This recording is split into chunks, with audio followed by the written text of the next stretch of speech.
কেন এত brain stroke, কেন এত হৃদরোগ? বিশেষজ্ঞ নিউরোসার্জন ডাক্তার মলয় চক্রবর্তী কি বলছেন? অমলকান্তি রোদ্দুর হতে চেয়েছিলেন। অমলকান্তি বারবার মানুষের সেবা করতে চেয়েছিলেন, কিন্তু পারেননি। হঠাৎ বলা নেই কওয়া নেই সে ভালো মানুষটি সকলকে ছেড়ে চিরঘুমের দেশে চলে গেলেন। হঠাৎ হৃদরোগ তাকে চিরঘুমের দেশে নিয়ে গেল। চারদিকে তখন শোক। অমলকান্তি রোদ্দুর হতে পারেননি। বিপিনবাবু একটু কারণ সুধা পান করতেন। মরা মানুষ বাঁচে না, কিন্তু বিপিনবাবু কারণ সুধা পান করলে যেন সেই মরা মানুষ বাঁচানোর চেষ্টা করতেন। তবে সুধা পান করলেও বিপিনবাবু দরিদ্র অসহায় মানুষের সেবা করতে ভালোবাসেন। কিন্তু হঠাৎ বিপিনবাবু চিরঘুমের দেশে চলে গেলেন, কারণ হঠাৎ ব্রেন স্ট্রোক। এভাবে প্রায় প্রতিদিনই এখন আমাদের সমাজে অমলকান্তি বা বিপিনবাবুদের মতো মানুষেরা বলা নেই কওয়া নেই চলে যাচ্ছেন। ব্রেন স্ট্রোক এবং হৃদরোগ আজকের দিনে এক জ্বলন্ত সমস্যা। জীবনশৈলী পরিবর্তন, খাদ্যাভ্যাস, শরীরচর্চা না করা, অতিরিক্ত স্ট্রেস প্রভৃতি আজকের দিনে বহু তরুণ তরুণী থেকে বৃদ্ধ বৃদ্ধাদের জীবন কেড়ে নিচ্ছে ব্রেন স্ট্রোক এবং হৃদরোগের মাধ্যমে। কেন এত ব্রেন স্ট্রোক, কেন এত হৃদরোগ, তা জানতে আজ শুনুন Siliguri Phulbari thalamus institute of medical সায়েন্সেসের বিশেষজ্ঞ নিউরোসার্জন ডাক্তার মলয় চক্রবর্তী কি বলছেন। আজকের সমাজে সবচেয়ে একটি গুরুত্বপূর্ণ জ্বলন্ত সমস্যা হয়ে গিয়েছে, সেটা হচ্ছে স্ট্রোক। স্ট্রোক একটা হৃদরোগ, যেটা হার্টের ব্যাপার এসে যাচ্ছে।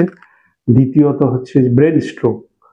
তো প্রথমে আমরা জানতে চাইব যে ব্রেন স্ট্রোক যে দিনকে দিন মহামারীর আকার নিচ্ছে ক্রমশ, এটা কেন হয়, উপায় কি, প্রতিকার করার উপায় কি আপনার? দেখুন, আজকালকার দিনে যেটা হচ্ছে, most important is the lifestyle and stress. আমি অ্যাজ এ মলয় চক্রবর্তী এটা বলতে চাই যে আমি আর যা অভিজ্ঞতা আমার last 40 years in this brain সাবজেক্টের উপরে, brain stroke is second most common cause of death and first cause of disability.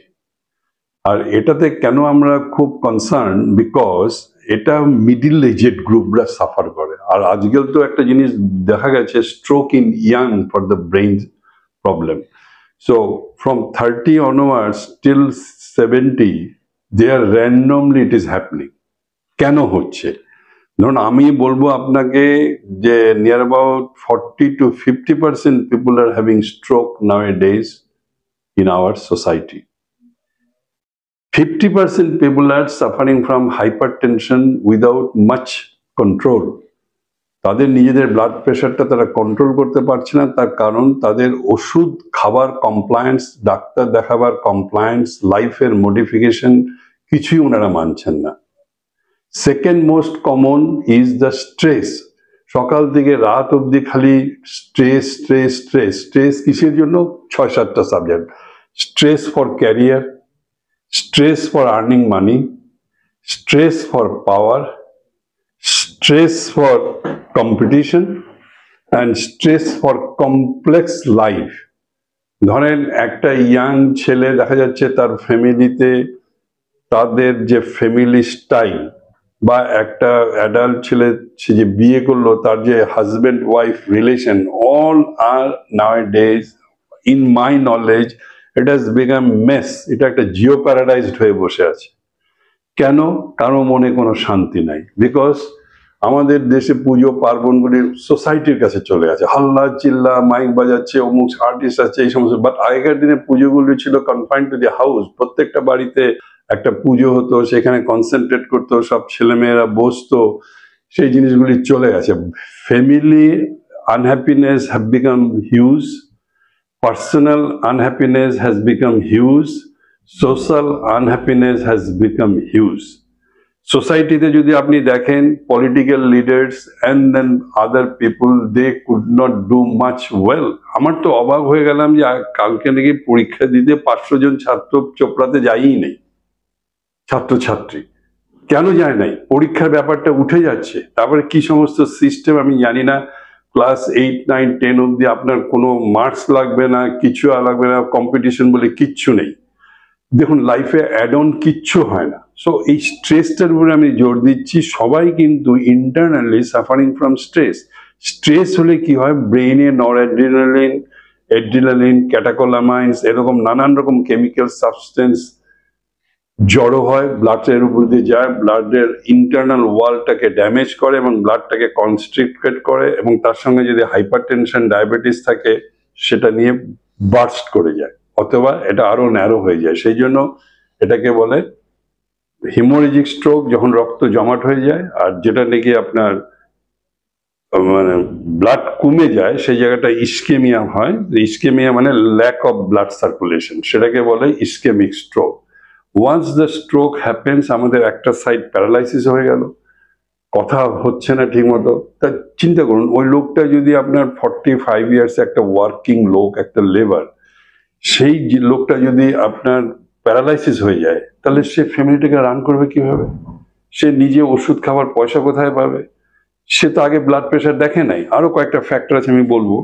তো ন্যাচারালি সেই লোকটা নিজে ডিসেবল হয়ে গেল অথবা মারা গেল, অ্যাট দ্য সেম টাইম ফ্যামিলিটা ডুবে গেল। সেই বাড়িতে হয়তো তার মা আছে, তার বাবা আছে, তার ওয়াইফ আছে, তার এক ছেলে এক মেয়ে আছে, তাদের পড়াশোনা, তাদের day to day life leading একেবারে জিও প্যারাডাইস, খারাপ হয়ে গেল, নষ্ট হয়ে গেল। সো স্ট্রোকের উপর আমাদের একটা, not only doctors, every NGO, every journalist, every news agency, every social scientist, social worker, সবাই মিলে স্ট্রোকটা প্রিভেন্ট করার জন্য প্রচন্ড রকমের চাপ দিতে হবে। 1 নম্বর, ব্লাড প্রেশার কন্ট্রোল করতেই হবে। ব্লাড প্রেশার কন্ট্রোল করার উপায় হচ্ছে 3টে। একটা হচ্ছে আপনি ডাক্তার দেখান, তাকে দিয়ে ব্লাড প্রেশার ওষুধ খেয়ে কন্ট্রোল করুন। সেকেন্ড, ডায়েটগুলোর মধ্যে আপনি টক্সিক ফাস্ট ফুড খাওয়া বন্ধ করুন, কাঁচা নুন খাওয়া বন্ধ করুন, আপনি সল্টি জিনিস কম খান, আপনি জমির উপরে যত শাক সবজি এগুলো খাবেন, পাতলা করে মাছের ঝোল, মাংস, মুরগির মাংস খাওয়া যায়, but this should be very light cook, lightly cook করতে হবে।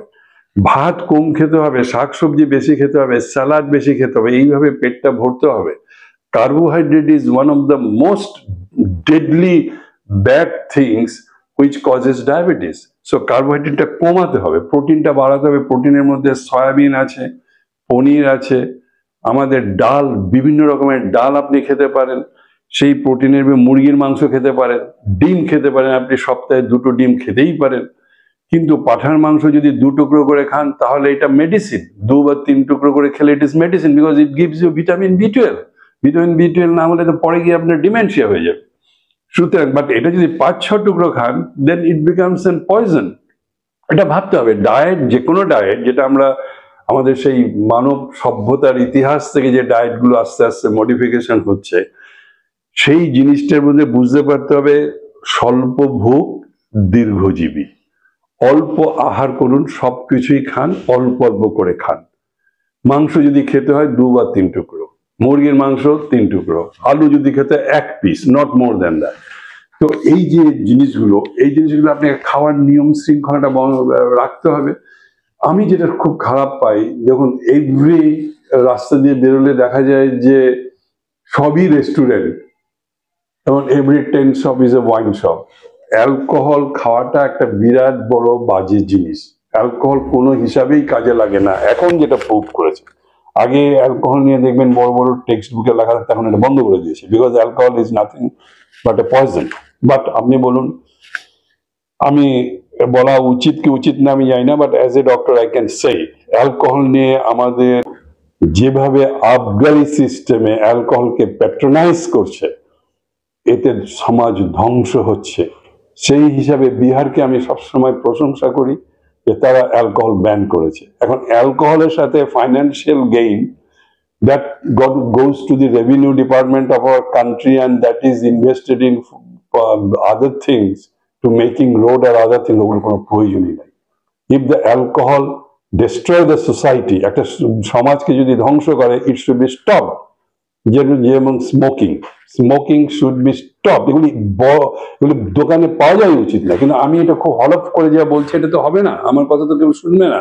আমি একটা সামান্য লোক, হয়তো আমার পেশা ডাক্তারি। সুতরাং ডায়েটের সম্পর্কে আমি যেটা বললাম, smoking should be totally stopped and it should be banned. Alcohol কোনোভাবেই উপকারে আসে না। No, alcohol, I don't find anything that alcohol is giving any benefit. বন্ধ করতে হবে। 4 নম্বর হচ্ছে এই যে রাস্তায় রাস্তায় রেস্টুরেন্ট, ফাস্ট ফুড সব বন্ধ করতে হবে। কে এদের তদারকি করছে? এরা কোন তেল দিয়ে ভাজছে। একটা সিঙ্গারা যদি আপনি খান, সেইটা দেখবেন যে 4 দিনের তেলটা দিয়ে ভাজছে, আর ওই তেলগুলো যত ফ্রাই হয় তত তার থেকে পয়জন টক্সিক সাবস্টেন্স বেরোয়, ক্যান্সারোজেনিক, সেইগুলি ক্যান্সার ক্রিয়েট করে। এটা কে আপনাকে বুঝিয়ে বলবে? সবারই খালি একই কথা, আমার লাগে অর্থ, আমার লাগে ক্ষমতা, অর্থ এবং ক্ষমতার জন্য জাহান্নামে যাক সোসাইটি, এরকম একটা হচ্ছে। সো ডায়াবেটিস এই জন্য হচ্ছে, ওভার ইটিং একটা বিরাট বড় ব্যাপার। সকালে ভাত খাচ্ছি, দুপুরে ভাত খাচ্ছি, রাত্রে ভাত খাচ্ছি, খাওয়ার পরিমাণ বেশি, আলু বেশি করে খাচ্ছি, সব কিছু আমাদের একটা মানে আননেসেসারি। যেখানে আমার 1400 ক্যালোরি দরকার, সেখানে আমি খাচ্ছি 5000 ক্যালোরি। তারপরে রাত্রিবেলায় তো ড্রিঙ্কিং হ্যাবিট ইজ একটা সমাজের একটা বৃহৎ অংশ, ড্রিঙ্কিং হ্যাবিট হয়ে যাচ্ছে। কে এখানে? তো সোশ্যাল সায়েন্টিস্ট, সামাজিক লিডার যারা, এবং আপনারাও, আমি আপনাদেরকে বলবো, যেহেতু আপনারা জার্নালিস্ট, আপনারা যখন সবসময় একটা সংবাদ দেখেন, আর কিছু জিনিস তো আপনার প্রিভেন্ট যাতে করা যায় করেন, আপনাদের অনেক প্রোগ্রাম হয়, আমি দেখি টিভি চ্যানেলে, যে you do lot of things how to take care of your health, but আপনার আরো rapidly, randomly door to door survey করা উচিত, how to lead a life regarding the food. Second কোশ্চেনটা হচ্ছে এক্সারসাইজ তো কেউ করছে না, কারণ আমাদের স্কুলে একটা, আমি সবসময় বলেছি, স্কুলে একটা পিরিয়ড হওয়া উচিত। স্কুলে